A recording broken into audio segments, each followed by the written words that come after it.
Pessoal, o conceito de campo elétrico é um dos conceitos mais relevantes e importantes que a física criou para nós entendermos a capacidade de uma coisa agir sobre a outra. Por exemplo, agir eletricamente. Mas agir como? Agir a uma certa distância. Uma das maiores dificuldades que a física teve durante algum tempo da sua história foi entender como é que uma coisa consegue atuar sobre outra a uma certa distância. Isso aconteceu inclusive com a gravidade. Durante muito tempo, nós interpretamos a gravidade como sendo um movimento natural dos objetos pesados. Então, por exemplo, se eu pegasse um objeto como uma pedra e soltasse, acreditava-se no passado que essa pedra caía porque ela era pesada. E ela estava simplesmente retornando ao seu lugar natural, porque o lugar natural das coisas pesadas eram embaixo. Ninguém interpretava, naquela época, que a gravidade era uma ação de uma força que a Terra exercia sobre os objetos, como nós chamamos hoje de força da gravidade. Na época, quando Newton propôs a ideia de que é uma força que faz os objetos caírem, muitas pessoas se questionaram como é que a Terra podia agarrar um objeto longe dela e puxá-la para baixo. Entendeu? Porque naquela época as pessoas viam que a ação de uma força era uma força de contato. Tipo, eu pego essa mesa e venho e puxo ela. Todo mundo vê eu puxando ela, não vê? Por quê? Vocês me veem com a minha mão segurando a mesa e puxando. Esse tipo de força nós chamamos hoje de força de contato, porque é um contato direto entre quem aplica a força e quem sofre a força. Só que naquela época, na época de Newton, quando Newton explicou que a força da gravidade era uma força que não precisava de um contato físico, as pessoas tiveram muita dificuldade de entender como é que uma coisa age sobre outra uma certa distância, sem um contato físico direto. Era como se vocês imaginassem assim, eu falasse para vocês, eu vou fechar aquela porta, eu olho para ela e você vê ela fechando. Ou eu falo para ela, vou abrir aquela porta, e você olha para ela e você vê a porta abrindo. Não ia ficar estranho? Certo? Ou eu faço assim com a porta abre. Faço assim com a porta, ela fecha. Ia ficar estranho por quê? Porque você sabe que normalmente quando uma pessoa abre a porta ou fecha uma porta, o que a pessoa tem que fazer? Ir lá pegar na maçaneta e empurrar ou puxar, não é? Certo? Então nós interpretamos uma força de contato físico direto. Porém, apesar de Newton não conseguir explicar, tá ok? O que era essa força que agia à distância, ele explicou como ela atua. Ou seja, não sei o que é, mas sei explicar como ela atua. Eu sei que ela é mais forte quando o peso tem mais massa. Sei que ela é mais fraca quando o peso tem menos massa. E sei que ela acelera todos os corpos com a mesma aceleração se forem abandonados das próximas superfícies da Terra. Foi assim que Newton interpretou naquela época. Então, essa ação à distância, ela foi um mistério durante algum tempo. Tá? Como explicar isso? Da mesma forma aconteceu, séculos depois, quando surgiu o conceito chamado força elétrica. Nós vimos anteriormente, tá, em nossas aulas, que se eu tiver uma carga elétrica aqui, por exemplo, vamos imaginar que ela seja positiva. Eu tenho uma carga elétrica aqui e ela seja positiva e vou chamá-la de Q1, carga elétrica Q1. Aqui eu tenho uma outra carga elétrica que eu vou chamar de Q2 e ela seja, por exemplo, negativa. Então nós temos duas cargas elétricas. O que a nossa observação faz sobre a interpretação que vai acontecer com essa carga, com essas cargas aqui? Eu tenho duas cargas de sinais opostos. O que a lei de Fê nos faz interpretar sobre isso? Que elas irão se atrair. Então a carga 1 vai atrair a carga 2 e a carga 2 vai fazer o quê? Vai atrair a carga 1. Certo? Então isso aqui puxa com uma força F, lá você vai ter uma força menos F, constituindo um par ação e reação. E a gente sabe que uma carga age sobre outra a uma certa distância. Mas não há contato físico direto entre essa carga e essa. Não. Então, essa força aqui, ela é muito semelhante à força da gravidade, que também é uma força que não depende de um contato físico direto. Então, na hora que a física começou a trabalhar com isso, naquela época, também houve uma dificuldade de entender como uma carga consegue agir sobre outra a uma certa distância. Apesar da lei de Coulomb calcular o valor dessa força. A lei de Coulomb nos possibilita calcular o módulo dessa força, como sendo dependente do meio, representado pela letra K, dependente do valor da carga Q1, dependente de maneira também diretamente proporcional da carga Q2 e inversamente proporcional à distância. Apesar dessa equação possibilitar medir a força, ela não explica o que é essa força. Ela só mostra como determinar. E sabe do que ela depende. Depende das cargas, depende da distância, depende do valor que você vai calcular de cada um desses elementos aqui. Ou seja, é uma equação quantitativa. Mas ela não explica como essa força consegue agir sobre a outra carga a uma certa distância. Então, para isso, a física teve que criar alguns conceitos. Alguns conceitos que até então eram inimagináveis. Não se sabia como criar esses conceitos. Então, teve que criar. Aí é fruto da criação humana. Um desses conceitos que nós inventamos foi o conceito de campo elétrico. Isso aqui foi um dos conceitos que nos possibilitou entender melhor como uma carga consegue agir sobre outra a uma certa distância. Mas para entendermos isso, deixa eu falar de um outro campo que é semelhante a tudo isso, mas é mais fácil a gente perceber no nosso dia a dia. Ele é chamado de campo gravitacional, tá? Que remete à ideia da gravidade. A gravidade também não tinha esse mesmo problema de explicar como uma coisa age sobre outra a uma certa distância. Então, vamos entender como é que é essa possibilidade de entendermos o campo gravitacional. Vou fazer uma analogia, um estudo aqui análogo para vocês entenderem isso. Vamos imaginar um vácuo absoluto, imenso, um imenso espaço de vácuo absoluto, sem nada. Não, sem nada mesmo naquele espaço. Se não tem nada, o que vai acontecer naquele espaço? Nada, é óbvio.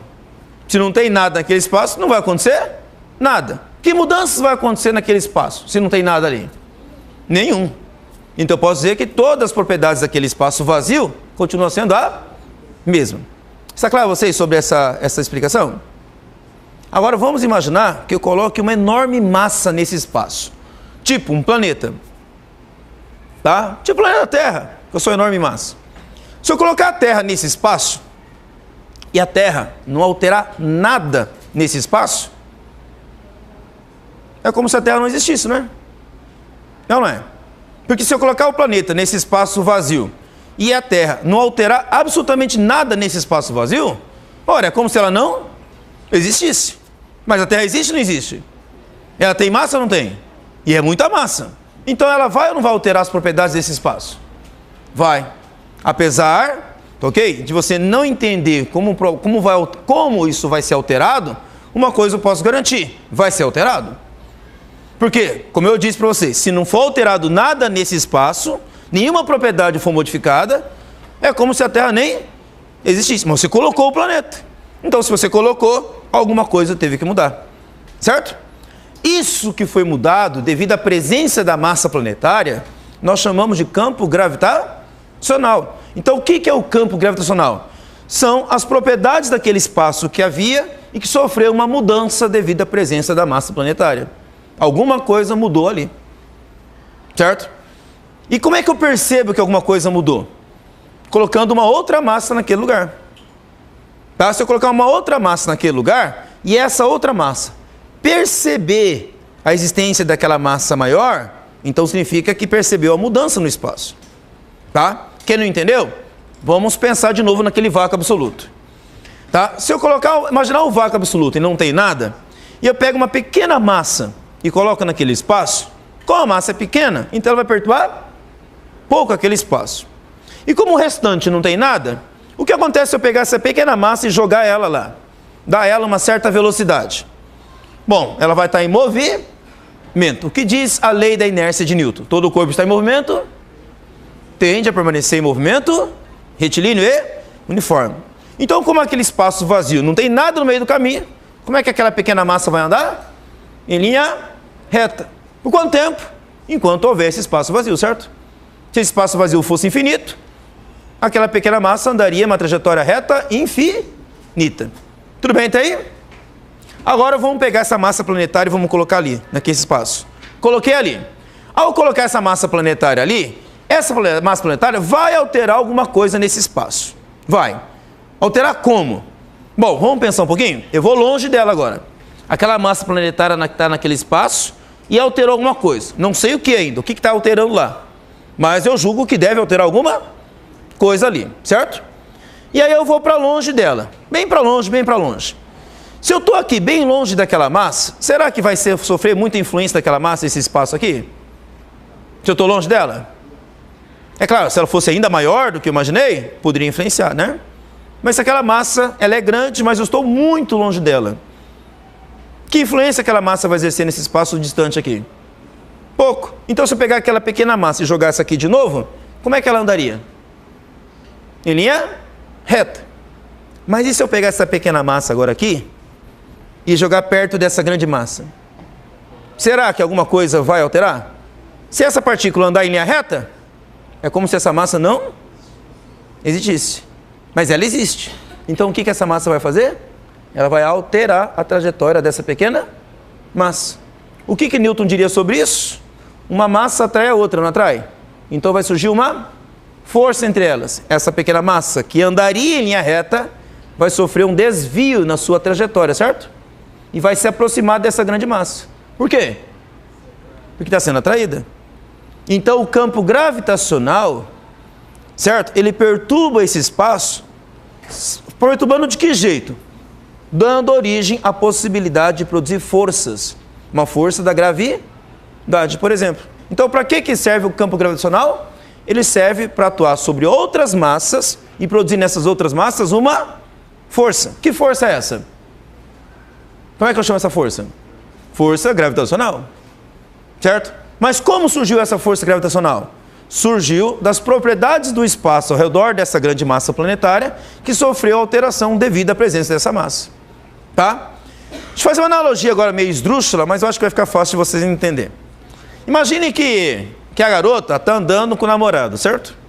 Os dois estão andando em linha reta, seguindo o caminho deles, por exemplo, numa rua, certo?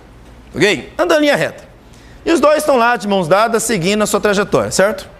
Aí, de repente, aparece uma moça muito bonita ali na calçada. Mas muito bonita mesmo, mais bonita que a garota, certo? E aí, você acha que eles percebem ou não percebem a presença dela? Você acha que a garota percebe ou não percebe a presença da outra garota mais bonita que ela? Percebe ou não percebe? Tanto que percebe que a primeira coisa que ela vai fazer é olhar para o namorado.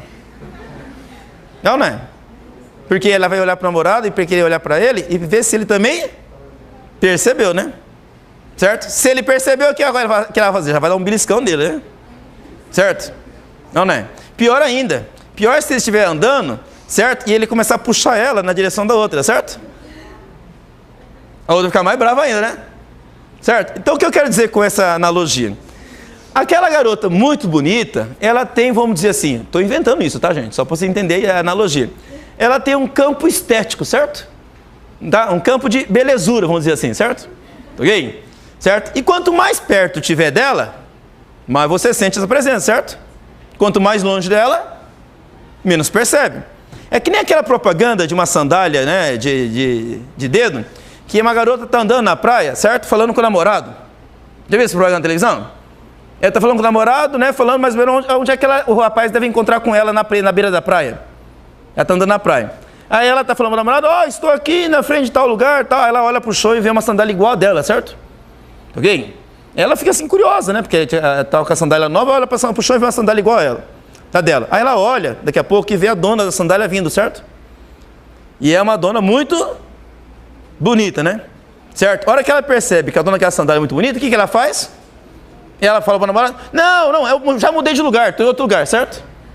Ou seja, ela não quer que o namorado fique ali perto, né? Então, quanto mais longe o namorado estiver, mais influência ou menos influência ele vai ter daquela outra garota mais bonita? Menos. Então é isso. O campo gravitacional, o campo elétrico, nada mais é do que isso. Uma perturbação que o espaço sofre devido à presença de alguma coisa, que é massa, no caso gravitacional, de carga, no caso do campo elétrico. Entenderam, pessoal? Então, se eu tenho um espaço vazio e coloco ali uma carga, essa carga elétrica ela vai perturbar esse espaço, ela vai modificar as propriedades daquele espaço. Essas propriedades são o campo elétrico. Tá? O campo elétrico ele é a manifestação da presença daquela carga. Se eu pegar uma outra carga pequenininha, que eu vou chamar de carga de prova, e colocar ali perto, essa carga pequenininha vai sentir a presença da outra carga. Sentir através do campo elétrico. O campo elétrico vai agir sobre aquela outra pequena carga e vai produzir o que naquela pequena carga? Uma força. Então a força gravitacional é a manifestação do campo gravitacional e a força elétrica é a manifestação do campo elétrico. E para que eu usei a massa pequenininha ou para que eu usei a carga de prova? Para provar que existe um campo.